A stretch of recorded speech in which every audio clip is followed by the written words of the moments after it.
పరిశుద్ధాత్మ దేవుడు ఈ రాత్రి కాలమందు భయంకరమైన పరిస్థితుల్లో ఉన్నటువంటి వారికి, అది లోకంలో ఉన్నవారైనా, దేవుని నమ్మినటువంటి వారైనా, ఈ మాటలు వింటున్నటువంటి వారైనా, ఎవరైనప్పటికీ కూడా వారి వారి స్థితిగతుల్లో నుంచి విజయం పొందుకోవడానికి, విడుదల పొందుకోవడానికి పరిశుద్ధాత్మ దేవుడు మార్గమును ఉపదేశించబోతున్నాడు. ఆమేన్. ఆయన మార్గాన్ని ఉపదేశించడం మాత్రమే కాదు, మనం ఒక ఎక్సర్సైజ్ చేస్తే, మనం ఒక పని చేస్తే, ఒక ప్రయత్నం చేస్తే, వాటన్నిటిలోంచి మనం విజయం పొందుకోవడానికి, విడుదల పొందుకోవడానికి తప్పనిసరిగా అవకాశం ఉందని తెలియపరచడానికి నేను చాలా సంతోషిస్తున్నాను. ఆమేన్. మనం ఉన్నటువంటి పరిస్థితులను ఎదుర్కోవటం ఎట్లా, మనం ఉన్నటువంటి స్థితిగతుల్లో సమాధానమును, మేలును, నెమ్మదిని చూడటం ఎట్లా, మనం ఉన్నటువంటి స్థితిగతుల మధ్యలో వాటిని అధిగమించి విజయం పొందుకోవటం ఎట్లా అనేటువంటి అంశంలో నేను ముగింపులో మాట్లాడాలనుకుంటున్నాను. దాని మీద ఎక్సర్సైజ్ మనం చేయాలనుకుంటున్నాను. ఆమేన్. హల్లెలూయా. చూద్దాం, ప్రయత్నం చేద్దాం. దేవుని పరిశుద్ధ నామానికి మహిమ కలుగును గాక. చేరువచ్చినటువంటి మీ అందరికి కూడా ప్రభు పేరిట వందనాలు తెలియచేస్తూ ఉన్నాం. ఎటువంటి పరిస్థితులలో ఉన్నటువంటి వారికైనా, ఎంతటి బాధాకరమైన సమస్యాత్మకమైన స్థితిగతుల్లో ఉన్నటువంటి వారికైనా, అది అనారోగ్యమే కానివ్వండి, ఆర్థిక సమస్యలే కానివ్వండి, అవి మానసిక కుటుంబ సమస్యలే కానివ్వండి, బిడ్డల నుంచి, భర్తల నుంచి, భార్యల నుంచి ఎదురవుతున్నటువంటి సమస్యలే కానివ్వండి, బంధువుల నుంచి, రక్త సంబంధికుల నుండి, సమాజంలో నుండి ఎదురవుతున్నటువంటి సమస్యలే కానివ్వండి, అవి ఎటువంటి సమస్యలైనప్పటికీ ప్రతి సమస్యల్లోనూ సమాధానమును, సంతోషమును అనుగ్రహించగలిగింది దేవుని కృప.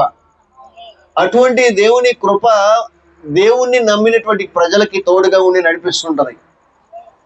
దేవుడు మనకు ఆశ్రయమును, దుర్గమునై ఉన్నాడు, ఆపత్కాలములో ఆయన నమ్ముకొనదగినటువంటి సహాయకుడు అని కోరహు కుమారులు చాలా స్పష్టంగా మాట్లాడుతూ ఉన్నారు. ఆపత్కాలములో నమ్ముకొనదగినటువంటి సహాయకుడు ఆయనే, కష్టకాలములో ఆశ్రయించదగినటువంటి సహాయకుడు ఆయనే.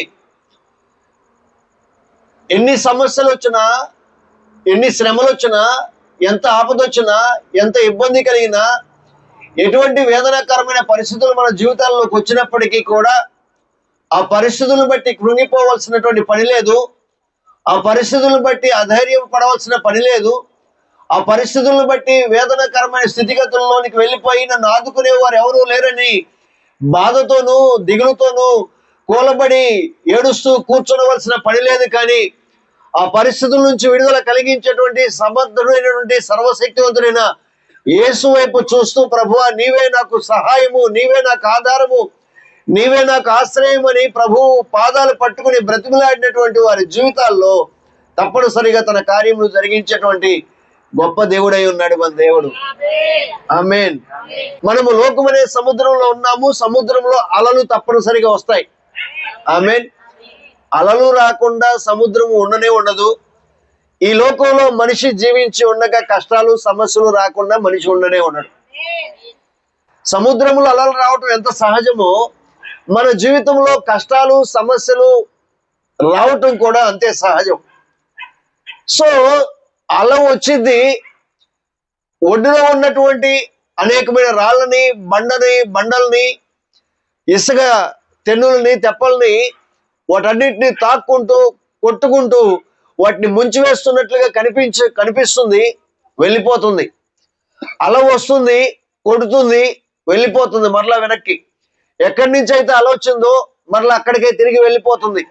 అలాగే ఈ లోకంలో ప్రజలైనటువంటి వారి జీవితాల్లోనికి సమస్యలు, ఇబ్బందికరమైన పరిస్థితులు అనేవి వస్తాయి. వచ్చి కొట్టినంత వేగంగా, అల వచ్చి కొట్టినంత వేగంగా, అంత ప్రవాహంతో, అంత బలంగా కొట్టి మన పడవేస్తుంది అన్నట్లుగా కనిపిస్తూ ఉంటుంది. అయితే ఆ అలలతో పరిచయమైనటువంటి వారు, సముద్రంలో ప్రయాణం చేయడానికి అలవాటు పడినటువంటి వారు ఎవరైతే ఉంటారో, వచ్చేటువంటి అలలకి భయపడకుండా ఈజీగా తమ బ్రతుకుని, తమ గమ్యాన్ని ఈజీగా చేరుకోవడానికి అవకాశం ఉంటుంది. ఆమేన్. మనమేమో కొన్ని సందర్భాల్లో తుఫాన్లు వస్తున్నప్పుడు, వానలు వస్తున్నప్పుడు, సముద్రంలో వాయుగుండం పడి సముద్రం అల్లకల్లోలంగా ఉంది, వేటగాళ్ళు సముద్రంలోకి వెళ్ళొద్దని వాతావరణ శాఖ వాళ్ళు అనౌన్స్మెంట్ చేస్తూ వస్తే, మనమేమో సముద్రంలో అలలు ఎగిసిపడుతున్నాయని చెప్పేసి భయపడిపోతూ చూస్తూ ఉంటాం మనం చాలా మందివి. కానీ ఆ సముద్రంలో చేపల వేటకు వెళ్ళేటువంటి వారు ఆ అలలకు భయపడకుండా, ఆ వర్షంలో సహితము, ఆ వాయుగుండంలో సహితము వారు పడవలు వేసుకుని తుఫాను హెచ్చరిక కేంద్రం వారు ప్రకటించినటువంటి ఆ సమాచారం కూడా లెక్క చేయకుండా వారు ఆ సముద్రంలోనికి చేపల వేటకు వెళ్ళిపోతారు. ఎందుకు వెళ్తారయ్యా అని అంటే నేను అనుకుంటాను, ఆ సమయంలో సముద్రం అల్లకల్లోలంగా ఉన్నటువంటి సమయంలో సముద్రము అడుగు భాగంలో ఉన్నటువంటి పెద్ద పెద్ద చేపలన్నీ అప్పుడే పైకి వస్తాయేమో. ఒకవేళ ఆ చేపలు పట్టుకుంటే వాడికి పంట పండుతుంది అనేటువంటి ఆలోచన, వాడి కరువు అంతా తీరిపోతుంది అనేటువంటి ఆలోచనలో అటువంటి కష్ట సమయంలో కూడా ఆ వ్యక్తి ఎందుకు వెళ్తాడు అంటే సముద్రంలో ప్రయాణం చేయడం తనకి బాగా అలవాటు. ఒకవేళ అల వస్తే దాని నుంచి తప్పించుకోవడం ఎట్లాగో తనకి తెలిసి ఉండవచ్చు, లేదా ఒకవేళ సముద్రంలో పడవ ఏదన్నా బోల్తా పడుతూ ఉన్నటువంటి పరిస్థితుల్లో నేను సముద్రంలో కాసంత ఈత వేసుకుంటూ వెళ్ళిపోగలను అనేటువంటి సామర్థ్యం కలిగినటువంటి వాడు కావచ్చు. అటువంటి ఆలోచనలతో కొంతమంది ఆ సముద్రపు వేటకు వెళ్ళి కొన్ని సందర్భాల్లో పడవ బోల్తా పడిపోయి చనిపోయినటువంటి వాళ్ళు లేకపోలేదు. సముద్రపు వేటకు వెళ్ళి విస్తారమైన చేపలు పట్టుకుని వచ్చి అనేక మందికి ఆహారాన్ని పంచినటువంటి వారు లేకపోలేదు. నేను ఎందుకు అంటున్నానంటే ఈ సమయం ముందు సముద్రపుల్లో ప్రయాణము చేయడానికి అలవాటు పడినటువంటి వాడు సముద్రంలో వచ్చేటువంటి అలలకు భయపడడు. ఈ లోకమైనటువంటి సముద్రంలో ప్రయాణం చేయడానికి మనం అలవాటు పడి ఈ ప్రయాణములో ఉన్నటువంటి లోటుపాట్లు గమనించి తెలుసుకుని వాటిని అధిగమించడానికి అలవాటు పడినటువంటి వాడు ఎదురయ్యేటువంటి సమస్యను చూసి భయపడి కృంగిపోయి బాధపడుతూ కూర్చోడు, వాటిని ఎదిరించుకుంటూ ముందుకు వెళ్ళిపోతాడు. ఆమేన్. దేవుని ప్రజలమైన మనం కూడా మనకు ఎదురైనటువంటి ఈ పరిస్థితులన్నింటినీ కూడా అధిగమిస్తూ ముందుకు వెళ్ళిపోవాలి తప్పించి ఎదురవుతున్నటువంటి సమస్యలను చూసి సమస్యలైనటువంటి అలలను చూసి భయపడి కూర్చోకూడదు. ఇంకో మాట చెప్పాలంటే ఒకవేళ పదే పదే మరణం మన దగ్గరకు వస్తుంది అని చెప్పేసి ఒక భయము మనకు వస్తే నేను అంటాను, మరణకరమైన పరిస్థితులు కొన్ని సందర్భాల్లో నేను చంపేస్తా అని చెప్పేసి అన్నప్పుడు అయ్యో చావు నా దగ్గరకు వచ్చేస్తుంది, నేను చచ్చిపోతే ఎట్లా అని చెప్పేసి భయపడుతూ కూర్చోవలసిన పని లేదు క్రైస్తవుడు. ఎందుకంటే క్రైస్తవుడికి చావు వస్తే ఇక్కడ కన్ను మూస్తే పరలోకంలో ప్రభువు సన్నిధిలో కన్ను తెరుస్తాడు. ఆమేన్. హల్లెలూయా, హల్లెలూయా. కనుక చంపేస్తానంటే సంతోషం నాయన, నువ్వు చంపేసే హ్యాపీగా నేను ప్రభు దగ్గర ఉంటానని చెప్పగలగాలి. ఆమేన్. హల్లెలూయా, హల్లెలూయా. చచ్చిపోతే ఇక్కడ చావు వస్తే సంతోషంగా ప్రభువు దగ్గర ఉండేటువంటి ధైర్యం కలిగినటువంటి భక్తి మనం చేయగలగాలి. ఆమేన్. చావుకు భయపడకూడదు, సమస్యలకు భయపడకూడదు, ఇబ్బందులకు భయపడకూడదు, బాధ పెట్టేటువంటి వ్యక్తులకు భయపడకూడదు, బాధ పెట్టేటువంటి పరిస్థితులకు భయపడకూడదు, బాధ పెట్టేటువంటి సమస్యలకు భయపడకూడదు. మరి ఎవరికి భయపడాలి, దేనికి భయపడాలంటే పాపము చేయటానికి భయపడాలి, దేవునికి అవిధేయులుగా నడుచుకోవడానికి భయపడాలి, దేవునికి అయిష్టమైన రీతిలో భక్తి చేయడానికి భయపడాలి, దేవుని సన్నిధికి దూరంగా వెళ్ళిపోవడానికి భయపడాలి. భయపడవలసినటువంటి దానికి భయపడటం మానివేసి మనిషి భయపడకూడని దానికి భయపడుతూ ఉన్నాడు. ఆ భయం కూడా అనేక మార్లు ఆ మనిషిని పదే పదే భయానికి ఒత్తిడికి గురి చేసి కృంగదీస్తూ ఉంది. ఈ రోజున అటువంటి పరిస్థితులకి చావుకు భయపడకుండా, రోగానికి భయపడకుండా, సమస్యకు భయపడకుండా, పాపము చేయటానికి దేవునికి అవిధేయత చూపించడానికి భయపడుతూ నిరంతరము పరిశుద్ధులుగా జీవించడానికి ప్రయత్నం చేస్తూ దేవుణ్ణి సంతోషపరచడానికి ఇష్టపడేటువంటి వ్యక్తి జీవితంలోనికి ఏ సమస్య వచ్చినా ఆ సమస్యను పరిష్కరించడానికి పరిశుద్ధాత్మ దేవుడు ముందుకు వస్తాడు. ఓ మాట చెప్పమంటారా, దేవుని చిత్తము లేకుండా మరణము మన జీవితంలోకి రాదు. ఆమేన్. హల్లెలూయా, హల్లెలూయా. నేను చెప్పాలనుకున్న విషయం ఏదైనా ఉందంటే మన జీవితంలోనికి ఏది రావాలైనా అన్న ఆశ దానికి ఉన్నప్పటికీ కూడా దేవుని అనుమతి లేకుండా ఏది మన జీవితంలోకి రాదు. దేవుడు అనుమతి ఇస్తేనే మన జీవితంలోకి వస్తుంది. అది చావైనా, కష్టమైనా, సమస్య అయినా, వేదన అయినా, బాధ అయినా దేవుని అనుమతి లేకుండా ఏది దుష్టుల ద్వారా మన జీవితంలోకి రాదు. దేవుడు కూడా తన ఇష్టము కాకుండా దేవుడు కూడా పంపించడానికి ఇష్టపడ్డాం. లేదా ఏది రావాలన్నా, ఎటువంటి పరిస్థితి, ఆశీర్వాదం కావాలన్నా దేవుడే పంపించాలి, సమస్య కావాలన్నా దేవుడే పంపించాలి. దేవుడు అనుమతితో ఏది వచ్చినా అది మనకి దీవెనే. ఆమేన్. హల్లెలూయా. కష్టకాలంలో నమ్ముకున్నటువంటి దేవుడు ఆ దేవుడు. ఆమేన్. ఇక్కడే అటువంటి దేవుడి గురించి మాట్లాడుతూ వీరు అంటున్నారు, దేవుడు సన్నిధిలో ఉన్నటువంటి ప్రజలు గురించి మాట్లాడుతూ ఒక నది కలదు, దాని కాలువలు దేవుని పట్టణమును సర్వోన్నతుని మందిరపు పరిశుద్ధ స్థలమును సంతోషపరుచున్నవి. దేవుడు ఆ పట్టణంలో ఉన్నాడు, దానికి చలనము లేదు. దేవుడు ఆ పట్టణంలో ఉన్నాడు, దానికి చలనం లేదు. ఏ వ్యక్తి జీవితంలో దేవుడు ఉంటాడో, ఏ వ్యక్తి జీవితంలో దేవుడు ఉంటాడో ఆ వ్యక్తి దేనికి కదిలిపోడు, చెల్లించబడాడు. ఆమేన్. మనం కదిలిపోతున్నాం, కృంగిపోతున్నాం, వేదన చెందుతున్నాం అంటే అర్థం ఏంటంటే మనలో దేవుడు లేడు. మనలో దేవుడు లేడు. నిజంగా మనలో దేవుడు ఉన్నట్లయితే మనం కదిలిపోం. దేవుడు ఆ పట్టణంలో ఉన్నాడు, దానికి చలనము లేదు. ఎందుకు చలనము లేదంటే అరుణోదయమున దేవుడు దానికి సహాయము చేయుచున్నాడు. ఆమేన్. ప్రతి ఉదయము కూడా దేవుడు ఆ పట్టణానికి సహాయం చేస్తున్నాడు. పట్టణము అంటే ఇక్కడ దేవుడు నివసిస్తున్నటువంటి స్థలము, దేవుడు నివసిస్తున్న స్థలము దేవుని మందిరమైనా, దేవుడు నివసిస్తున్న ప్రాంతమైనా, లేదా దేవుడు నివాసం చేస్తున్నటువంటి మన హృదయము, మన జీవితం అనేటువంటి పట్టణమైనా, ఈ పట్టణములో, ఈ హృదయపు పట్టణములో దేవుడు నివాసం చేస్తుంటే ఈ జీవితానికి చలనము లేకుండా కాపాడి నడిపించగల సమర్థుడు మన దేవుడు. హల్లెలూయా, హల్లెలూయా. ఏ పరిస్థితికి కుంగిపోవాల్సిన పని లేదు. ఆమేన్. ఆయన తన కంఠధ్వని వినిపింపగా భూమి కరిగిపోచున్నది అంటున్నాడు. భూమి సహితము కూడా మైనవు వలె కరిగిపో చేయగలిగినటువంటి సామర్థ్యము కలిగినటువంటి దేవుడు. ఆమేన్. ఆయన తన కంఠస్వరమును వినిపిస్తుంటే భూమి కరిగిపోతే మనకి బాధ కలిగించేటువంటి వ్యక్తులతో దేవుడు మాట్లాడ్డా, మనకు బాధ కలిగించేటువంటి పరిస్థితులతో దేవుడు మాట్లాడ్డా, మనకు బాధ కలిగించేటువంటి వ్యాధి, బాధ, బలహీనతలు, సమస్యలతో దేవుడు మాట్లాడ్డా, మనం ఎటువంటి స్థితిగతుల మధ్యలో ఉన్నప్పటికీ ఆ స్థితిగతులన్నింటినీ కూడా అధిగమించి జయించడానికి కావలసిన సామర్థ్యమును దేవుడు అనుగ్రహించరా? ఆమేన్. హల్లెలూయా, హల్లెలూయా. దేవుని కంఠస్వరముకే భూమి కదిలిపోతూ కరిగిపోతే సమస్యను కలిగించేటువంటి వారిని కదిలించలేడా? కదిలించలేడా? కదిలించగలడు. ఆయన ఏదైనా చేయగలడు. ఆమేన్. హల్లెలూయా.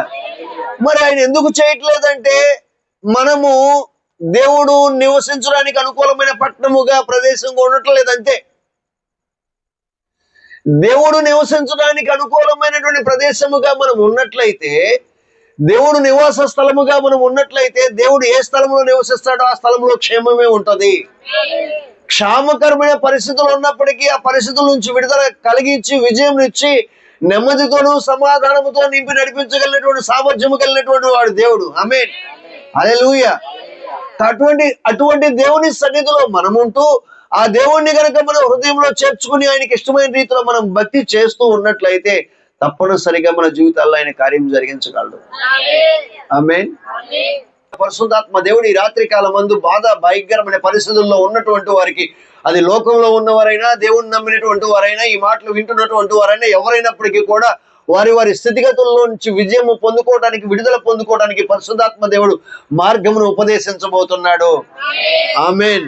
ఆయన మార్గాన్ని ఉపదేశించడం మాత్రమే కాదు, మనం ఒక ఎక్సర్సైజ్ చేస్తే, మనం ఒక పని చేస్తే, ఒక ప్రయత్నం చేస్తే వాటన్నిటిలోంచి మనం విజయం పొందుకోవడానికి, విడుదల పొందుకోవడానికి తప్పనిసరిగా అవకాశం ఉందని తెలియపరచడానికి నేను చాలా సంతోషిస్తున్నాను. ఆమేన్. మనం ఉన్నటువంటి పరిస్థితులను ఎదుర్కోవటం ఎట్లా, మనం ఉన్నటువంటి స్థితిగతుల్లో సమాధానమును, మేలును, నెమ్మదిని చూడటం ఎట్లా, మనం ఉన్నటువంటి స్థితిగతుల మధ్యలో వాటిని అధిగమించి విజయం పొందుకోవటం ఎట్లా అనేటువంటి అంశంలో నేను ముగింపులో మాట్లాడాలనుకుంటున్నాను. దాని మీద ఎక్సర్సైజ్ మనం చేయాలనుకుంటున్నాను. ఆమేన్. హల్లెలూయా. చూద్దాం, ప్రయత్నం చేద్దాం. సో మన జీవితంలో ఎదురవుతున్నటువంటి పరిస్థితులు అవి ఏమైనప్పటికీ కూడా, అవి ఎటువంటి స్థితిగతులు అయినప్పటికీ కూడా, మనం ఎప్పుడు చాలా సందర్భాల్లో చెప్పుకునేటువంటి మాటలలో ఒక మాట చూసినట్లయితే ఫిలిప్పీ పత్రిక 4వ అధ్యాయము 6-7 వచనాలు. దేనిని గూర్చి మీరు చింతపడవద్దు. మీ జీవితంలోకి ఎటువంటి పరిస్థితులు వచ్చినప్పటికీ, ఏమవుతుందో, ఎట్లా ఉంటుందో, ఏంటో పరిస్థితులు, రేపేంటో, ఇప్పుడేంటో, కాసేపటి తర్వాత ఏమవుతుందో, దేని గురించి భయపడవలసిన పని లేదు, దేని గురించి దిగులు చెందవలసిన పని లేదు, దేని గురించి చింతించవలసిన పని లేదు. మరి ఏమి చేయాలంటే, మీరు దేని గురించి భయపడుతూ బాధపడుతున్నారు దాని గురించి ప్రతి విషయములోనూ ప్రార్థనల చేత, విజ్ఞాపనల చేత కృతజ్ఞతాపూర్వకంగా మీ యొక్క విన్నపాలు దేవునికి తెలియచేయండి. ఆమేన్. హల్లెలూయా. మన యొక్క అవసరతలు, మన సమస్యలు దేవుడితో చెప్పుకున్నట్లయితే తప్పకుండా సమస్త జ్ఞానమునకు మించినటువంటి దేవుని సమాధానము యేసుక్రీస్తు వలన మీ హృదయములకును, మీ తలంపులకును కావలిగా ఉండి మిమ్మల్ని భయపెడుతున్న పరిస్థితుల నుంచి మీకు విడుదలని, విజయాన్ని ఇచ్చి మిమ్మల్ని సంతోషభరితులుగా చేస్తున్నాడు. ఆమేన్. ఎల్లప్పుడూ కూడా సంతోషంగా ఉండటానికి ప్రయత్నం చేయాలి. ఇక్కడ పౌలు భక్తుడు 4వ వచనంలో చెప్తున్నాడు, ఎల్లప్పుడూ ప్రభువునందు ఆనందించండి. మరలా చెప్పుదును, ప్రభువునందు ఆనందించండి. మీ సహనమును సకల జనులకు తెలియబడనీయుడి, ప్రభువు సమీపముగా ఉన్నాడు. ప్రభువు సమీపంగా ఉన్నాడు. మనం బాధపడటం, బాధ అనుభవించడం వలన నష్టమేమి లేదు. సహనం చూపించడం వలన నష్టమేమి లేదు. మీ సహనము సమస్త ప్రజలకి కూడా తెలియపరచబడేటట్లుగా సహనం చూపించండి. ఎక్కడ కోపద్రికులు కావద్దు, ఎక్కడ మాట తోలొద్దు, ఎక్కడ చేయి జారొద్దు. చేయవలసింది ఏంటంటే సహనముతో సహిస్తున్న కొలది కూడా బాధ ఎక్కువ అవుతుంది కదా అని చెప్పేసి అనుకుంటే, బాధ ఎక్కువ అవుతున్న కొలది కూడా సహించమని చెప్పేసి ప్రభువు చెప్తున్నాడు. ఆ బాధల్లో సైతం కూడా ఆనందించడం నేర్చుకోవాలంట మనం. ఆమేన్. ప్రభువా, నిన్ను కలిగి ఉన్న దాన్ని బట్టి మేము ఈ సమస్యల్లో సహిస్తున్నాము. సహించిన కొలది మాకు బాధ ఎక్కువ అవుతుంది. మమ్మల్ని బాధ పెట్టేటువంటి వాళ్ళు కూడా పెరిగిపోతున్నారయ్యా. అయినప్పటికీ మీకు స్తోత్రం అయ్యా. మీరు చెప్పారు అలా ప్రవర్తించమని, నేను ప్రవర్తిస్తూ మిమ్మల్ని స్తుతిస్తున్నానని చెప్పి ప్రతి విషయంలో కృతజ్ఞతాపూర్వకంగా దేవునికి ప్రార్థన చేయడం మనం నేర్చుకోవాలి. ఆమేన్. విడుదల పొందుకోవటానికి, ఇటువంటి పరిస్థితుల్లోంచి విడుదల పొందుకోవటానికి ప్రాముఖ్యమైనటువంటి సూత్రము, సమస్యను ప్రభువుకి అప్పగించి ప్రభువు మీద ఆధారపడి ప్రభువుకి ప్రార్థన చేయటం మనం నేర్చుకోవాలి. ఆమేన్. హల్లెలూయా. ప్రభువుకి ప్రార్థన చేయటం మనం నేర్చుకోవాలి. మొట్టమొదటిగా మనకి సమస్య వచ్చిన ప్రతిసారి కూడా మనకి కళ్ళ ముందు కనిపించవలసిన సమస్య కాదు. మనకి సమస్య ఎదురైన ప్రతిసారి కూడా అమ్మో ఇప్పుడేమవుతుందో, అప్పుడేమవుతుందో, అమ్మో అయ్యో అని సమస్యను తలుచుకుంటే మనకి అమ్మో అయ్యో అనేటువంటి స్వరాలే వస్తాయి నోటి నుంచి. మనం సమస్యను కాదు తలుచుకోవాల్సింది, మనం ముందు పెట్టుకోవాల్సింది సమస్యను కాదు, సమస్యను కలిగించే వ్యక్తులను కాదు. మనం ముందు పెట్టుకోవాల్సింది సమస్యను జయించినటువంటి ప్రభు అనేటువంటి యేసుక్రీస్తుని. హల్లెలూయా. ఎప్పుడైతే సమస్యను జయించినటువంటి యేసు ప్రభువుని మనం ముందు పెట్టుకుంటామో అప్పుడు అమ్మో అయ్యో అనేటువంటి ప్లేస్లో యేసయ్యా స్తోత్రమయ్యా అనేటువంటి మాట చెప్పగలం. ఆమేన్. హల్లెలూయా. ఎందుకు ఆ మాట చెప్పగలం అంటే, యేసు ప్రభువును జయించి, యేసు ప్రభువును ఓడించి, యేసు ప్రభువును అధిగమించి జయం పొందినటువంటి వాడు ఎవడు ఇంతవరకు లేడు. ఆమేన్. ఆయనతో యుద్ధము చేసి విజయం పొందినటువంటి వాడు ఎవడో లేడు. సైన్యములకు అధిపతి అయినటువంటి యెహోవా ఆయన. సైన్యాధిపతులకే సైన్యాధిపతి ఆయన. ఆమేన్. ఒక రాష్ట్రానికో, ఒక ప్రాంతానికో, ఒక దేశానికో కాదు, సమస్త భూ ప్రపంచం అంతటికి కాదు ఇహపరములకు, భూలోకానికి, పైలోకానికి, కేవలం పైలోకంలో ఉన్నటువంటి ఒక లోకం కాదు, ఎన్ని లోకాలు అయితే ఉన్నాయి అన్ని లోకానికి అధిపతి అయినటువంటి వాడు ఆయన. ఆమేన్. అన్ని లోకాలకి అధిపతి అయినటువంటి ఆయన ముందు లేచి నిలవబడి, ఆయనకి ఎదురుగా నిలవబడి ఆయనతో యుద్ధము చేసి గెలుపొందినటువంటి వారు ఎవరు లేరు ఇప్పటి వరకు. ఇక ముందు కూడా ఉండరు. ఆమేన్. హల్లెలూయా. అటువంటి దేవుణ్ణి మనకి ఆ సమస్యకి మధ్యలో పెట్టుకుంటే, ఇప్పుడు మన కళ్ళ ముందు కనిపించేది సమస్యని కలిగించే వాళ్ళు కాదు, సమస్యని జయించేటువంటి ప్రభువు మన కళ్ళ ముందు కనిపిస్తాడు. అప్పుడు అమ్మో అయ్యా అనే మాట రావటం మానేసి యేసయ్యా స్తోత్రం అయ్యా అనే మాట వస్తుంది. ఆమేన్. హల్లెలూయా. హల్లెలూయా. సో మన పరిస్థితుల్ని, మనల్ని బెదిరించేటువంటి వారి యొక్క మాటల్ని, మనల్ని హింస పెట్టేటువంటి వారి యొక్క వ్యక్తుల్ని, వాటన్నిటినీ కూడా ప్రభువు ముందు పెట్టి మనము ప్రభువుని చూస్తూ ప్రభు సన్నిధిలో ప్రార్థన చేయవలసినటువంటి వారమై ఉన్నాం. సమస్య మన కళ్ళ ముందుకు వస్తున్నప్పుడు, మన కళ్ళ ముందు నిలబడినప్పుడు మనం కళ్ళు మూసుకుని మౌనంగా సమస్యను ప్రభువుకి అప్పగించి, ప్రభువా నీకు స్తోత్రం అయ్యా, నీకు అప్పగిస్తున్నా. అమ్మో కళ్ళు మూసుకుంటే నాకు ఏదో అయిపోద్ది అని చెప్పేసి భయపడాల్సిన పని లేదు. ఇంతకుముందే ప్రారంభంలో చెప్పాను, ఏమైనా దేవునికి స్తోత్రం. ఉంటే దేవునికి ఒక స్తోత్రం, పోతే 2 స్తోత్రాలు. హల్లెలూయా. హల్లెలూయా. పోయే ప్రాణం ఎప్పుడైనా పోవాల్సిందే, ఏదో ప్రాణం. ఉంటే ఎంత, పోతే ఎంత. ఒకటే ఆమెను వచ్చింది, మిగిలిన ఆమెలు రాట్లా. ఈ లోకంలో ఈ ప్రాణానికి తృప్తి పరచాల్సినటువంటి ఆశయాలు చాలా ఉన్నట్లు ఉండే చాలా మందికి.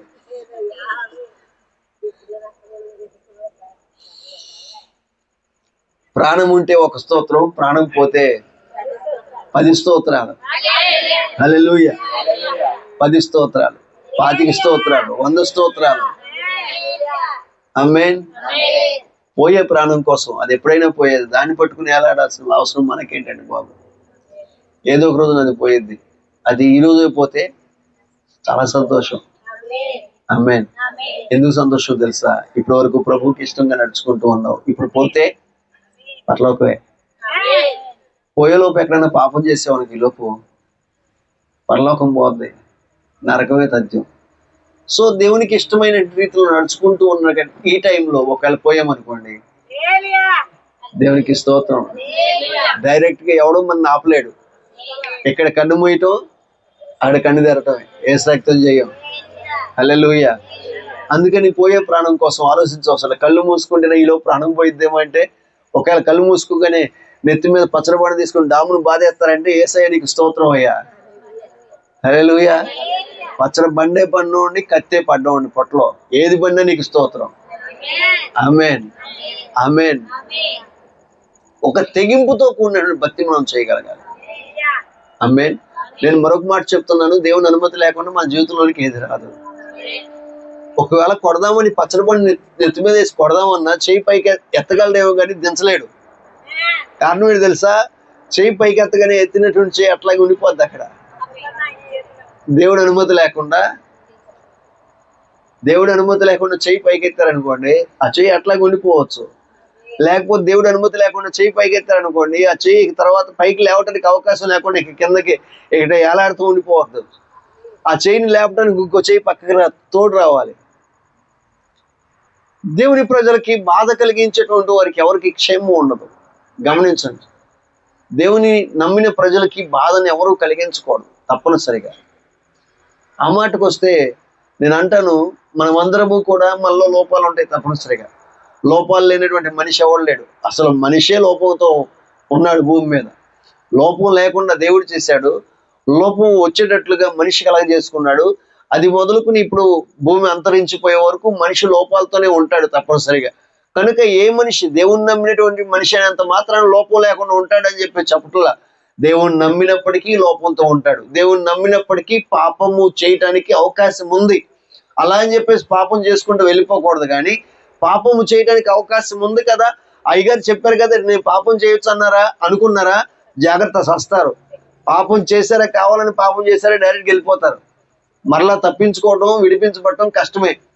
కావాలని పాపం చేసినటువంటి వాడికి క్షమాపణ కష్టమే. కనుక కావాలని పాపంలో దేవుని ప్రజలు ఎవరు పడిపోకుండా ఉందుముగాక. ఆమేన్. సో మనము చేయవలసింది మొట్టమొదటి పని ఏంటి? సమస్య వస్తే ప్రార్థన చేయటం నేర్చుకోవాలి. ఆమేన్. సమస్య వస్తే మనం ప్రార్థన చేయకుండా ఎక్కడో చోట కూర్చుని ఏడుస్తూ ఉంటాం.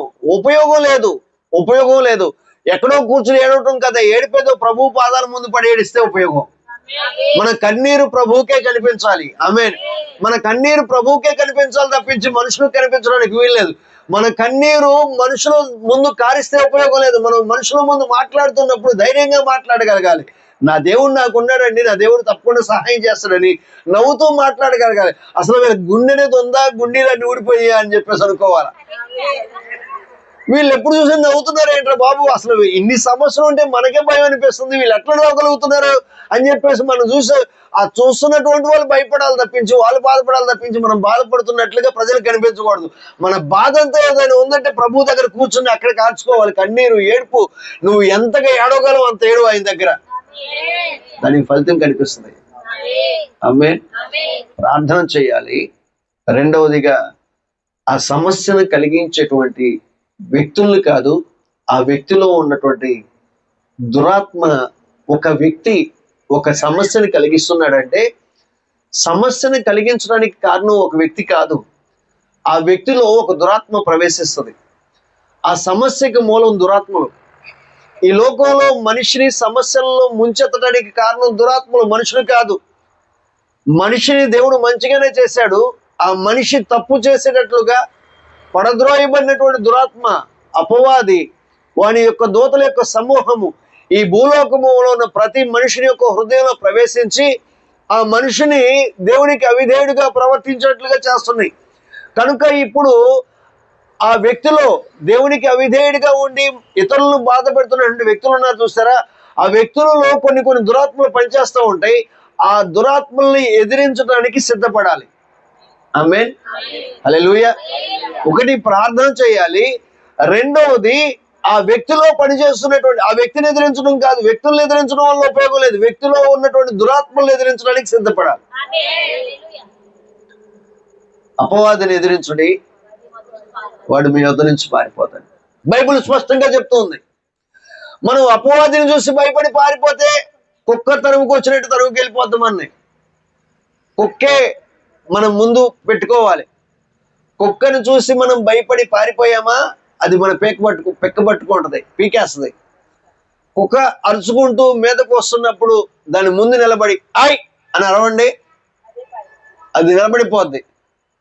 ఆయ్ అని అరిసి ఒకసారి కింద ఏదో ఉన్నట్లుగా, అక్కడేం లేకపోవచ్చు, ఏదో ఉన్నట్లుగా వంగి ఏదో తీసుకున్నట్లుగా ఇట్లా వంగి దూత్ అనండి, కనపడదు. అది ఏసు రక్తమే వెళ్ళిపోద్ది. ఆమేన్. అక్కడ ఏమి లేదు. కానీ నువ్వు ఎప్పుడైతే వంగి దాన్ని ఆయ్ అని అదిలించి వంగి అక్కడ ఏదో తీసుకుని దాని మీద వేస్తున్నట్లుగా నువ్వు నటిస్తే చాలు, దానికి ఏదో అయిపోతున్నట్లుగా పారిపోద్ది. అవతలకి వెళ్ళిపోయి దూరంగా అక్కడెక్కడి నుంచి మొరుగుతూ మొదలు పెడుతుంది. మరలా దగ్గరుంటే దాని మీద పడుతుందని భయమయ్యి దూరంగా వెళ్ళి మొరుగుతూ మొదలు పెడుతుంది. ఈ లోపు మన పని మనం చేసుకోవచ్చు. అది దూరంగా వెళ్ళి మొరుగుతుంది కదా అని చెప్పి దాని దగ్గర మనం పరిగెత్తకూడదు. దాని దగ్గర మనం పరిగెడితే మన పని అయిపోద్ది. అది దూరంగా వెళ్ళిపోయింది కదా, ఇప్పుడు మనం వెళ్ళిపోతూ ఉండాలి. మరలా మన వెనకాల పడి వస్తూ ఉంటుంది. అది మన వెనకాల పడి వస్తూ ఉన్నప్పుడు ప్రతిసారి కూడా మన దగ్గర ఏదో ఉన్నట్లుగా మరలా వంగి మరలా అదిలించటమే. మన గమ్యానికి మనం వెళ్ళిపోతాం. దారిన అది వెళ్ళిపోద్ది. అపవాదిని ఎదిరించడం మనం నేర్చుకోవాలి. అపవాదిని ఎదిరించండి, వాడు మీ వద్ద నుంచి పారిపో. మూడవదిగా సర్వాంగ కవచమును ధరించుకోవాలి. ఆమేన్. సర్వాంగ కవచమును ధరించుకోవాలి. ఎఫెసీ పత్రిక 6వ అధ్యాయం 11వ వచనం. మీరు అపవాది తంత్రములను ఎదిరించుటకు శక్తిమంతులగునట్లు దేవుడిచ్చు సర్వాంగ కవచమును ధరించుకొనుడి. ఆమేన్. మనము ఎదిరించడానికి సిద్ధపడాలి. ఎదిరించాలంటే డైరెక్ట్ గా వెళ్ళిపోయి అక్కడ కుక్కను కొట్టడానికి అయితే ఏదో ఉన్నట్లు నటించి విసిరేస్తే సరిపోయింది. కానీ అపవాది దగ్గర నటించడానికి వీల్లేదు. తప్పనిసరిగా మనకు కావలసినటువంటి ఆయుధాలని సామాగ్రిని తీసుకుని వాడు ముందుకు వెళ్ళాలి. సుమా, దుష్టుడి దగ్గరికి వెళ్ళినప్పుడు ఏదో నటిస్తున్నాము, మేము ఉన్నట్లుగా ఏదో నటిస్తామంటే వాడికి బాగా తెలుసు మనం నటిస్తున్నాము, మన దగ్గర ఆయుధాలు ఉన్నాయో లేవో అనేది. తప్పనిసరిగా మనం కలిగి ఉండవలసిన ఆయుధ సామాగ్రిని తీసుకుని వాటన్నిటిని మనం ధరించుకున్నటువంటి వారే యుద్ధానికి వెళ్తున్నటువంటి వాడు యుద్ధానికి కావాల్సినటువంటి వాటన్నిటిని సిద్ధపరచుకుని వెళ్ళినట్లుగా యుద్ధానికి అపవాదితో యుద్ధానికి వెళ్ళేటువంటి వాడు తప్పనిసరిగా సర్వాంగ కవచం ధరించుకోవాల్సిందే. ఆమేన్. హల్లెలూయా. కోత కోయటానికి వెళ్ళేవాడి చేతిలో కత్తి లేకపోయినా, అపవాదితో యుద్ధం చేయడానికి వెళ్ళినటువంటి వాడు సర్వాంగ కవచం ధరించుకోకపోయినా ఉపయోగం లేదు. చేత్తో కోత కోయలేం, నటిస్తూ కవచాన్ని ధరించుకున్నామని నటిస్తూ అపవాదిని ఎదిరించలేం. తప్పనిసరిగా సర్వాంగ కవచంను ధరించుకోవలసిన వారమై ఉన్నాం. ఆమేన్. ఏమిటా సర్వాంగ కవచం అనేది మనం చూస్తే కింద వచనాల్లో చెప్తూ ఉంటాడు. అందుచేతను మీరు ఆపద్దినమందు వారిని ఎదిరించుటకును సమస్తము నెరవేర్చిన వారై నిలువబడుటకును శక్తిమంతులగునట్లు దేవుడిచ్చు సర్వాంగ కవచమును ధరించుకొనుడి. ఎలాగనగా మీ నడుమునకు సత్యమును దట్టి కట్టుకుని నీతి అను మైమార్పు తొడుక్కుని పాదములకు సమాధాన సువార్త వలనైన సిద్ధ మనసును జోడు తొడుక్కుని నిలువబడుడి. ఇవన్నీ గాక విశ్వాసమును డాలు పట్టుకునిడి. దానితో మీరు దుష్టుని అగ్నిబాణములన్నిటినీ ఆర్పుటకు శక్తిమంతులవుదురు. మరియు రక్షణ అను శిరస్త్రాణమును దేవుని వాక్యమును ఆత్మ ఖడ్గమును ధరించుకునిడి. ఇవన్నీ ధరించుకుని అప్పుడు అపవాదిని ఎదిరించడానికి వెళ్ళాలి. ఆమేన్. తలకి హెల్మెట్, రక్షణ అనేటువంటి హెల్మెట్ ఉండాలి. ఛాతికి నీతి అనేటువంటి మైమర్పు ఉండాలి. నడుముకి సత్యము అనేటువంటి దట్టి ఉండాలి. పాదాలకి సమాధానము, సువార్త చెప్పడానికి సిద్ధ మనసు, సమాధానము అనేటువంటి జోడు రెండు ఉండాలి. సువార్త చెప్పడానికి ఇష్టమైన మనసు, రెండవది సమాధానము, దేవునితో సమాధానము, మనుషులతో సమాధానము.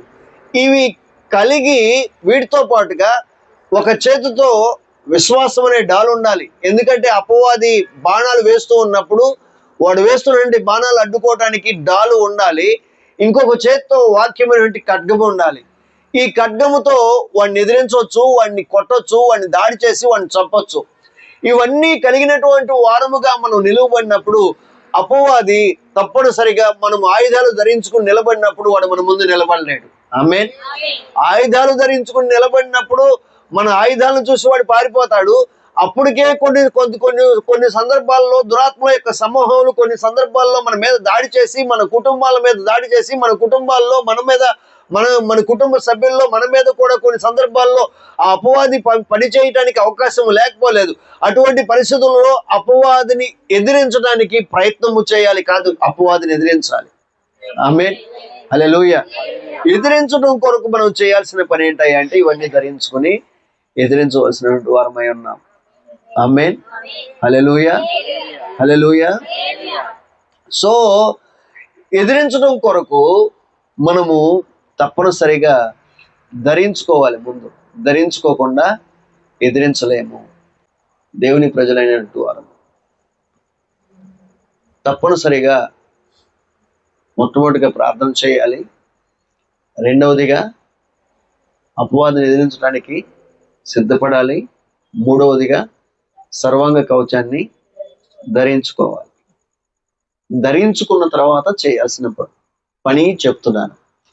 ఈ పనులన్నీ కూడా ఎవరికి చెప్తున్నాను అంటే తప్పనిసరిగా ఆ వ్యక్తిలో ఎవరైతే అపవాదిని ఎదిరిద్దాం అనుకుంటున్నారో వారిలో పాపము అనేది ఉండటానికి వీల్లేదు. ప్రాముఖ్యమైన షరతు.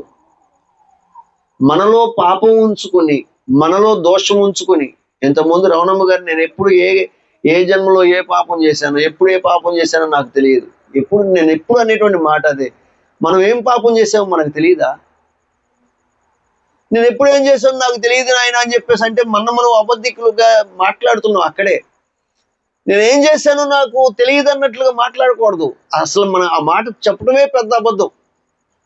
తనైనా నేనైనా మనం ఎవరైనప్పటికీ కూడా అలా చెప్పకూడదు. నేను ఎప్పుడు ఏం చేశానో నాకు తెలియదు నాయన. మనకు తెలియకుండానే పాపం చేస్తామా? అయితే జరగొచ్చు, కొన్ని సందర్భాల్లో తెలియకుండా జరగొచ్చు. తెలియకుండా జరిగినటువంటి పాపాలు ఉంటాయి, తెలియక జరిగిన తప్పిదాలు ఉంటాయి, తెలిసి తెలియక జరిగిన తప్పిదాలు కొన్ని ఉంటాయి. వాటి వరకు ఓకే. కానీ తెలిసి చేసిన తప్పిదాలు చాలా ఉంటాయి కదా. ఆ తెలిసి చేసినవన్నీ కూడా తప్పనిసరిగా ఒప్పుకోవాలి. ఒప్పుకోకుండా పాపం కప్పుకుని మనం అపవాదిని ఎదిరించడానికి వెళ్తే వాడు తొక్కేస్తాడు.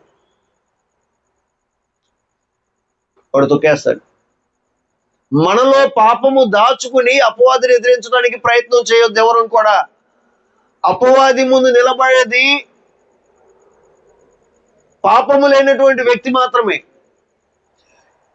ఏ పాపము లేకుండా మనం లేం కదా అని చెప్తున్నారు కదా మీరంటే, అవును మనం అందరం పాపం చేసినటువంటి వారమే. కానీ ప్రభు అయినటువంటి యేసుక్రీస్తు దగ్గర మన పాపాలు ఒప్పుకొని క్షమాపణ కోరుకుని పరిశుద్ధత పరిచేటువంటి ఆయన యొక్క రక్తము చేత మనం కడుక్కొని మనము శుద్ధీకరణ జరిగించుకున్న తర్వాత నమ్మి మారుమనసు పాప క్షమాపణ నిమిత్తం బాప్తిసం తీసుకున్న తర్వాత మనము దేవుని బిడ్డలుగా ముద్రించబడిన తర్వాత ఆయన ఇచ్చినటువంటి అధికారము చేత అభిషేకం చేత మనం నింపబడుతున్నాం. ఆయన చేత మనం పవిత్రపరచబడుతున్నాం. ఆయన చేత మనం నీతిమంతులుగా మార్చబడుతున్నాం. ఆయన చేత ఆయన పవిత్రమైన బిడ్డలుగా ముద్దు బిడ్డలుగా మనం చేయబడుతున్నాం. ఇప్పుడు అలా చేయబడిన తర్వాత పాపముకు మన మీద అధికారం ఏమాత్రం లేదు. ఆమేన్. సో ఇప్పుడు మనం పాపులము కాదు, ఒకప్పుడు పాపములమే. ఎప్పుడు బాప్తిస్మానికి ముందు ఒప్పుకోక మునుపు పాపులమే. ఒప్పుకొని విడిచిపెట్టేసిన తర్వాత క్షమాపణ కోరుకున్న తర్వాత పాపులం కాదు, పరిశుద్ధపరచబడినటువంటి వారము, నీతిమంతులము. ఆమేన్. లోకములో ఎవరైనప్పటికీ మీరు పాపులు అంటే అవును ఒకప్పుడు పాపులమే, కానీ ఇప్పుడు క్రీస్తు చేత పరిశుద్ధపరచబడినటువంటి పరిశుద్ధులు మేమని చెప్పగలగాలి. ఆమేన్. అలా పరిశుద్ధపరచబడినటువంటి ఈ జీవితముతో ఇక మనం పాపం చేయకూడదు. నేను చెప్పే మాట అది. మనం పాపము చేయకూడదు, పాపం పనిలో పడిపోకూడదు, పాపపు ఆలోచనలు కలిగి ఉండకూడదు, పాపపు జీవితంలో పాపపు నడవడికతో మనం ఉండటానికి వీల్లేదు. వాటిని అలా చేయకుండా మనం దేవునికి ఇష్టంగా నడుచుకుంటూ ఇప్పుడు చెప్తున్నటువంటి ఈ పనులు చేయాలి సుమా. అలా కాకుండా మనం చేయాల్సిన పాపం అంతా చేసుకుంటూ వెళ్ళి సాతాన్ని ఎదిరించడానికి, దురాత్మను ఎదిరించడానికి వెళ్ళామా, తొక్కేస్తుంది. ఎంతగా తొక్కేస్తుంది తెలుసా? స్కెవయ అనేటువంటి ఒక యాజకుని యొక్క కొడుకులు పౌలు గారు దయ్యాలను వెలగొడుతున్నారని చూసి నేను కూడా వెలగొడతామని చెప్పేసి వాళ్ళు కూడా దయ్యాలను వెలగొట్టడానికి పౌలు నామంలోను యేసునామంలో నేను ఉచ్చాటన చేస్తున్నానని చెప్పేసి పలికాడంటే వాళ్ళు వెళ్ళి, ఏరా యేసెవడో మాకు తెలుసు, పౌలు ఎవరో మాకు తెలుసు, ఇంతకీ మీరెవరు నన్ను వెలగొట్టకి అని చెప్పేసి ఆ వ్యక్తిలో ఉన్నటువంటి దయ్యాలు బయటకు వచ్చేసి వీళ్ళ మీద పడిపోయి వీళ్ళ బట్టలు ఊడబీకి కొట్టుకుంటూ తీసుకెళ్ళి అంట వాళ్ళ బట్టలు ఊడిపోయినటువంటి వాళ్ళే పరుగులు. మనలో పాపం ఉంచుకొని దురాత్మను ఎదిరించడానికి ప్రయత్నం చేస్తే బట్టలోడు తీసుకొడతాయి, మన భాషలో చెప్పాలంటే. సో మరేం చేయాలి? పాపముకి అభిముఖులుగా ఉంటూ, పాపాన్ని వ్యతిరేకిస్తూ, పాపాన్ని తిరస్కరిస్తూ, పాపాన్ని విడిచిపెట్టిన వారమై ప్రభువుకి ఇష్టమైనట్లుగా నడుచుకుంటూ మనం అపవాదిని ఎదిరించాలి. దేవుని ప్రజలైనటువంటి వారందరి విషయంలో దేవుడు కోరుకుంటున్నటువంటి విధానం ఇదే. మనం పాపాన్ని ఎదిరించాలి. పాపులను కాదు, మనుషుల్ని కాదు, మనిషిలో ఉన్నటువంటి పాపాన్ని ద్వేషించాలి, మనుషుల్ని ప్రేమించాలి. ఆమేన్. మనకి బాధ కలిగిస్తున్నటువంటి వాళ్ళని ప్రేమించాలి, వాళ్ళని క్షమించాలి. మనకి బాధ కలిగిస్తున్నటువంటి వ్యక్తుల్ని ప్రేమించాలి, వాళ్ళని క్షమించాలి. వారిలో ఉన్నటువంటి దురాత్మలను ద్వేషించాలి, వాటిని ఎదిరించాలి. ఆమేన్. ఏ వ్యక్తి మీద మనం ద్వేషం పెట్టుకోవడానికి వీల్లేదు, ఏ వ్యక్తి మీద మనం కోపం పెట్టుకోవడానికి వీల్లేదు. కోపం పెట్టుకుంటే మనం ప్రభువుని ప్రేమించినటువంటి వారము కాదు. మనం వ్యక్తుల మీద కోపం పెట్టుకోవటం వలన ప్రభువు కూడా మన మీద కోపం పెట్టుకుంటే మనం ఏమైపోతాం? కనుక ప్రభువు కనికరాన్ని మనం పొందుకున్నట్లుగా వ్యక్తులను మనం ప్రేమించాలి, ఆ వ్యక్తులలో పనిచేస్తున్నటువంటి దుష్టుని మనం ద్వేషించాలి, ఆ దుష్టుని మనం ఎదిరించాలి. ఆమేన్. ఆ దుష్టుని ఎదిరించడం కొరకే మనం సర్వాంగ కవచాన్ని ధరించుకొని ఎదిరించడానికి సిద్ధ మనసు కలిగినటువంటి వారమే నిలబడాలి. ఇప్పుడు మనం చేయాల్సినటువంటి ఒక ఎక్సర్సైజ్ చెప్తాను, అది చెప్పిన తర్వాత మనం ప్రార్థన చేద్దాం. ఏమిటి అంటే, మొట్టమొదటిగా ఆ ఎక్సర్సైజ్ లో మొట్టమొదటిగా కవచాన్ని ధరించడం చెప్పాం కదా, సర్వాంగ కవచాన్ని ధరించడం. ఇప్పుడు ప్రతి ఒక్కరూ కూడా జాగ్రత్తగా ఉండండి. మనము దురాత్మను ఎదిరించడానికి ముందు చేయాల్సిన పని ఇది. సంఘంలో సహజంగా చెప్పాల్సిన విషయం ఏంటంటే, చర్చిలో చెప్పుకోవాల్సిన విషయాలు, కానీ కుటుంబంలో కలుగుతున్నటువంటి బాధాకరమైన పరిస్థితులను బట్టి ఆ బాధల్ని జయించడానికి, విడుదల పొందుకోవడానికి అవసరమైన కొన్ని సూత్రాలని పరిశుద్ధాత్ముడు చెప్పమంటున్నాడు కనుక చెప్తున్నాను నేను. సో ఇప్పుడు చెప్పవలసినటువంటి మొట్టమొదటి పని ఏంటంటే, నేను కవచాన్ని ధరించుకున్నాను ప్రభువ, నువ్వు చెప్పినట్లుగా సర్వాంగ కవచాన్ని నేను ధరించుకున్నాను. ఏంటా సర్వాంగ కవచం? నీతి అనేటువంటి మైమర్పుని, సత్యం అనేటువంటి దట్టిని, విశ్వాసం అనేటువంటి డాల్ని, రక్షణ అనేటువంటి శిరస్త్రాణాన్ని, వాక్యం అనేటువంటి ఖడ్గాన్ని, సమాధాన సువార్త వలన సిద్ధ మనసు అనేటువంటి జోడీని, వీటన్నిటిని కూడా నేను ధరించుకున్నాను ప్రభువా అని మనం ప్రభువు ముందు నిలబడి చెప్పాలి మొట్టమొదటిగా. ఆమేన్.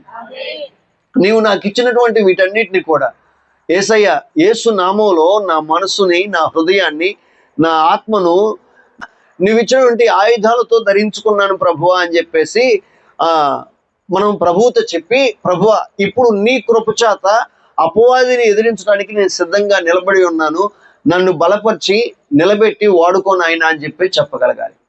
ఆమేన్.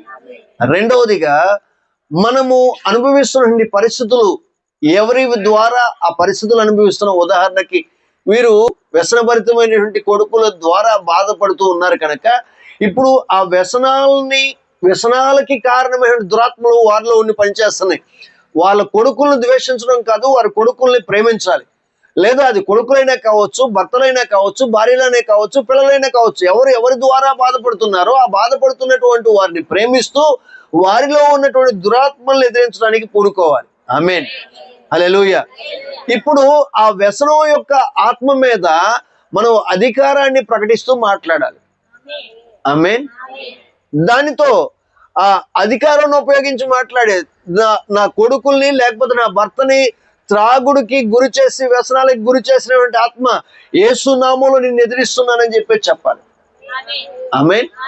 యేసు నామములో నిన్ను ఎదిరిస్తున్నాను, యేసు నామములో నా బిడ్డల మీదకి, లేకపోతే నా భర్త మీదకి, నా తల్లిదండ్రుల మీదకి నువ్వు ప్రవేశించి వారిని వ్యసనాల బారిన చేసి, వారిని బాధ పెడుతున్నటువంటి దుస్థితికి గురి చేసి, వారికి నాకు సమాధానాన్ని దూరం చేసి మమ్మల్ని బాధ పెడుతున్నటువంటి కారణంగా యేసు నామములో నేను ఎదిరిస్తున్నాను అని చెప్పేసి దాంతో మాట్లాడాలి. ఎట్లా మాట్లాడాలి అంటే, ప్లీజ్ దురాత్మ వెళ్ళిపోవా, ఇంతకాలం బాధ పెట్టావు కానీ ఇంతకీ నీకేం కావాలి?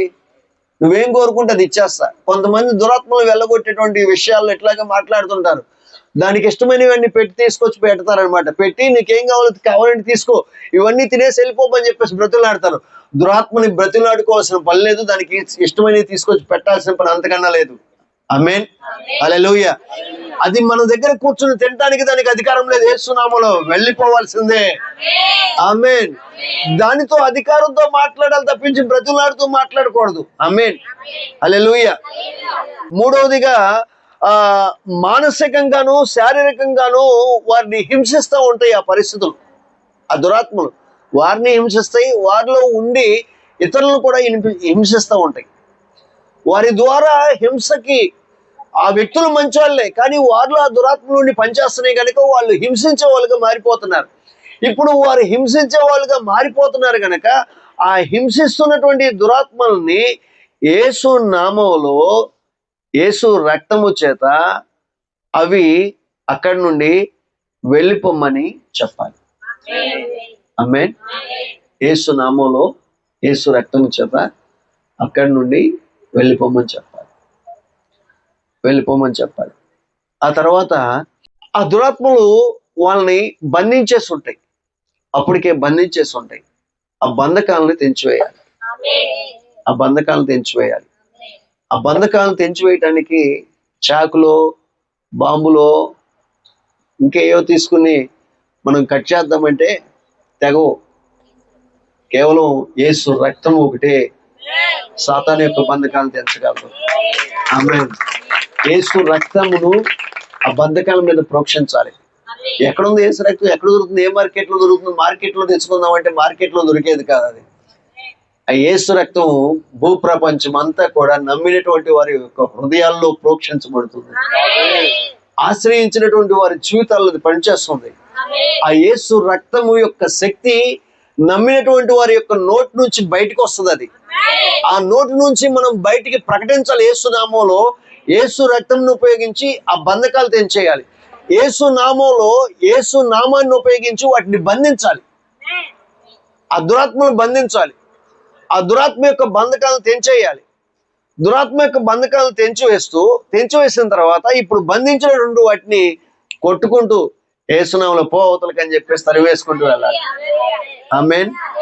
ఎవరి మీద అయితే నువ్వు అధికారము చలాయిస్తున్నావో, ఎవరి మీద అయితే నువ్వు పెత్తనం చేస్తున్నావో వారి మీద నీకే అధికారం లేదు, వారు యేసుకి అప్పగిస్తున్నాం అని చెప్పేసి ఈ దురాత్మను వెళ్ళిపోమని చెప్పాలి. ఆమేన్. అయితే ఇక్కడ చేయటానికి ముందుగా ఆ వ్యక్తి విడుదల పొందుకోవటానికి ఇష్టపడే వ్యక్తిగా ఉండాలి. ఇవన్నీ మనం చేయాలంటే ఆ దురాత్మ చేత పీడించబడుతున్న వ్యక్తులు ఉన్నారు చూసారా, వాడు విడుదల పొందుకోవడానికి ఇష్టపడాలి. వారు విడుదల పొందుకోవడానికి ఇష్టపడకపోతే ఏం చేయాలండి అంటే, మనమే దేవుని దగ్గర సహాయం కోరుకుంటూ, ప్రభువా వారు ఆ బంధకాల్లో ఉన్నారు, వారిని విడిపించడు ప్రభు అని దేవుడి దగ్గర ప్రాధేయపడుతూ దేవుని సహాయం కోరుకుంటూ, దేవుని సహాయంతో ఈ పనంతా మనం చేయాలి. వారు ఆ బంధకాల్లోనే ఉండటానికి ఇష్టపడుతున్నారు, అది వాళ్ళకి చాలా ఇష్టం. మనకి ఆ బంధకాల్లో ఉండటం వలన కష్టం అవుతుంది. ఇప్పుడు మనం చేయాల్సిన పని దేవుని దగ్గర వారి కోసం వారి పాపాల కోసం మనం దేవుడి దగ్గర ఒప్పుకోవాలి. వారి పాపాలను క్షమించమని, మన పాపాలను క్షమించమని మనం ఎట్లా వేడుకున్నామో వారి పాపాలను క్షమించమని అట్లాగే వేడుకోవాలి. అలాగే వేడుకుని ఆ పాపాల నిమిత్తమై మనం క్షమాపణ వాళ్ళ కోసం, వాళ్ళ పక్షంగా మనం అడిగి వారి మీద వేధిస్తూ బాధ పెడుతున్నటువంటి ఆ దురాత్మలన్నింటినీ కూడా మనం పారద్రోలటానికి ప్రయత్నం చేయాలి. ఇది ఒక రోజులో, ఒక గంటలో, ఒక పూటలో, ఒక నెలలో అయిపోయేటువంటి కార్యం కాదు. ఈ పని చేయటానికి పూర్తిగా విశ్వాసము కావాలి. రెండవది విధేయత కావాలి. మూడవది నిరీక్షణ కావాలి. విశ్వాసము, విధేయత, నిరీక్షణ తప్పనిసరిగా దేవుడు విడిపిస్తాడు. ఆమేన్. ఈ కుటుంబానికి వేదనకరమైన పరిస్థితులు ఏవైతే ఉన్నాయో ఆ బాధ నుంచి ప్రభువా నన్ను విడిపించు నాయనా అని మనం అడగటం కాదు. బాధ నుంచి విడిపించమని మా ప్రభువుని మనం కోరుకోవటం కాదు, విడుదల కలిగించుకునేటువంటి శక్తిని ప్రభు మనకి ఇచ్చాడు. ఆమేన్. ప్రభువా నేను వెళ్ళగొట్టలేను కానీ ఆ దురాత్మని, నువ్వే వెళ్ళగొట్టినాయని అని చెప్పడం కాదు, ఆయన వెళ్ళగొట్టుకునేటువంటి అధికారాన్ని, శక్తిని దేవుడు మన నోట్లో ఉంచాడు. దాన్ని ఉపయోగించి వెళ్ళగొట్టాలి. ఆమేన్. ఈ రాత్రి కాలం ముందు పరిశుద్ధాత్మ దేవుడు చెప్తున్నటువంటి విషయం అదే. నా బాధలు తీసేయనని ప్రార్థించడం మానేసి బాధకు కారణమైన దురాత్మని బంధించి పారదోలటానికి ప్రయత్నం చేయండి. ఆమేన్. మీ బిడ్డల్ని ప్రేమించండి, మీ బిడ్డల్ని ప్రేమించండి. బాధ పెడుతున్నటువంటి వారిని క్షమించండి. ఎలా క్షమించం సార్? ఎంతవరకు క్షమించమంటే, మనల్ని ప్రభువు క్షమించమంటే మనం ఇక్కడ కూర్చోగలిగాం. ప్రభువు మనల్ని క్షమించకపోతే మనం కూర్చోగలిగే వాళ్ళం కాదు. ప్రభువు మనల్ని క్షమించకపోతే మనం ఇలా ప్రార్థన చేయగలిగే వాళ్ళం కాదు. బాధ పెడుతున్న వ్యక్తులు కాదు, వాళ్ళలో ఉన్న దురాత్మలన్న సంగతి తెలిసి ఆ దురాత్మల్ని పారదోలాలని, ఆ వ్యక్తులను క్షమించాలి. హృదయపూర్వకంగా క్షమించి వారిని ప్రేమించాలి. ఆమేన్. హల్లెలూయా. ఆ పని చేయడం ద్వారా ఆ వ్యక్తుల్లో ఉన్న దురాత్మలు పోతాయి. ఈ రోజు కాకపోతే మరొక రోజైనా వెళ్ళిపోతాయి. ఆ వ్యక్తిలో ఉన్న దురాత్మలు పోతే ఆ వ్యక్తి స్వస్థ చిత్తుడై దేవుని సన్నిధిలో ప్రభు పాదాల దగ్గర కూర్చుంటాడు. ఆమేన్. హల్లెలూయా. అంతకుముందు చింపిరి జుట్టు వేసుకుని పాడైపోయిన బట్టలతో, మాసిపోయిన జుట్టుతో, గడ్డముతో పిచ్చాడిలాగా కూర్చున్నటువంటి వాడు కాస్త చక్కగా నున్నగా అన్నీ క్లీన్ చేయించేసుకొని పరిశుద్ధంగా ప్రభు పాదాల దగ్గరకు వచ్చి ఆ వ్యక్తి కూడా ప్రభువుని సేవిస్తాడు. ఆమేన్.